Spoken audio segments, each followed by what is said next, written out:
اور اگر ان سے روگردانی کرو گے تو وہ تمہارا کچھ بھی نہیں بگاڑ سکیں گے۔ اور اگر فیصلہ کرنا چاہو تو انصاف کا فیصلہ کرنا کہ اللہ انصاف کرنے والوں کو دوست رکھتا ہے۔ اور یہ تم سے اپنے مقدمات کیوں کر فیصل کرائیں گے جبکہ خود ان کے پاس تورات موجود ہے جس میں اللہ کا حکم لکھا ہوا ہے۔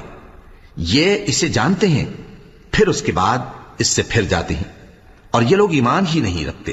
بے شک ہم نے تورات نازل فرمائی جس میں ہدایت اور روشنی ہے، اسی کے مطابق انبیاء جو اللہ کے فرما بردار تھے یہودیوں کو حکم دیتے رہے ہیں، اور مشائخ اور علماء بھی، کیونکہ وہ اللہ کی کتاب کے نگہبان مقرر کیے گئے تھے اور اس پر گواہ تھے، یعنی حکم الہی کا یقین رکھتے تھے۔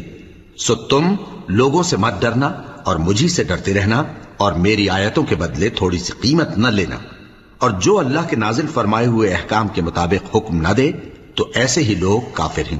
اور ہم نے ان لوگوں کے لیے تورات میں یہ حکم لکھ دیا تھا کہ جان کے